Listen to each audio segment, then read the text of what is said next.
রাখছি আপনারা সবাই ভালো আছেন, আমি অনেক অনেক ভালো আছি। তো ভিউয়ার্স, আজকের এই ভিডিওটি থেকে আপনারা যেটা জানতে পারবেন বা শিখতে পারবেন কিভাবে ফেসবুক থেকে আপনারা কোনো অ্যাপ্লিকেশন ছাড়াই ফেসবুকের ভিডিও ডাউনলোড করবেন। তো ফেসবুকের বা ইউটিউবের কোনো ভিডিও ডাউনলোড করতে হলে অবশ্যই অ্যাপ্লিকেশন প্রয়োজন হয়। তো এই ভিডিওটি দেখতে থাকুন, কোনো অ্যাপ্লিকেশন প্রয়োজন হবে না, শুধুমাত্র লিঙ্ক কপি করে আপনারা ফেসবুক থেকে ভিডিওটি ডাউনলোড করতে পারবেন। তবে আপনারা ফেসবুকে আসার পর অনেক ধরনের অনেক ভিডিও থাকে, তো ভিডিওগুলো ডাউনলোড করার জন্য এখানে দেখতে পাচ্ছেন কর্নারের লিঙ্ক রয়েছে, থ্রি ডট আইকন রয়েছে, এখানে ক্লিক করবেন। ক্লিক করে দেওয়ার পর ভিউয়ার্স নিচে দেখতে পাচ্ছেন কপি লিঙ্ক, এখান থেকে কপি লিঙ্কে ক্লিক করে দিবেন। ক্লিক করে দেওয়ার পর ভিউয়ার্স লিঙ্কটি কপি হয়ে গেছে। তারপর যে কোনো একটি ব্রাউজার ওপেন করবেন।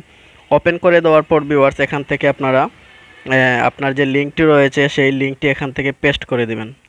পেস্ট করে দেওয়ার পর ভিউয়ার্স সবার সামনের দিকে চলে আসবেন। সামনের দিকে চলে আসার পর ভিউয়ার্স এখানে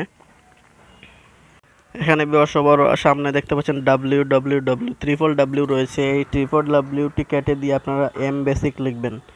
এম বেসিক লিখে আপনারা এখান থেকে সার্চে ক্লিক করে দিবেন। ক্লিক করে দেওয়ার পর ভিউয়ার্স অবশ্যই এখানে আপনার ফেসবুক আইডিটি লগইন থাকতে হবে।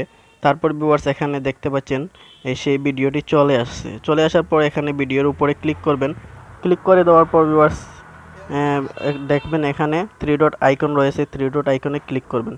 ক্লিক করে দেওয়ার পর ভিউয়ার্স এখানে দেখতে পাচ্ছেন আপনারা ডাউনলোড অপশনটি রয়েছে, ডাউনলোড অপশনে ক্লিক করে দিবেন। ক্লিক করে দেওয়ার পর ভিউয়ার্স দেখতে পাচ্ছেন 25 MB ভিডিওটি ডাউনলোড হচ্ছে। তো ভিউয়ার্স এই ছিল সম্পূর্ণ ভিডিওটি, দেখতে পাচ্ছেন এবং শিখতে পাচ্ছেন, খুবই সহজে আমি বুঝিয়ে দিয়েছি আপনাদেরকে। আশা করি আমার ভিডিওটি ভালো লাগছে। ভালো লাগলে অবশ্যই চ্যানেলটি সাবস্ক্রাইব করবেন, লাইক করবেন, কমেন্ট করবেন এবং বন্ধু বান্ধবের কাছে শেয়ার করতে ভুলবেন না। তো ভিউয়ার্স ভালো থাকুন, সুস্থ থাকুন, আসসালামু আলাইকুম।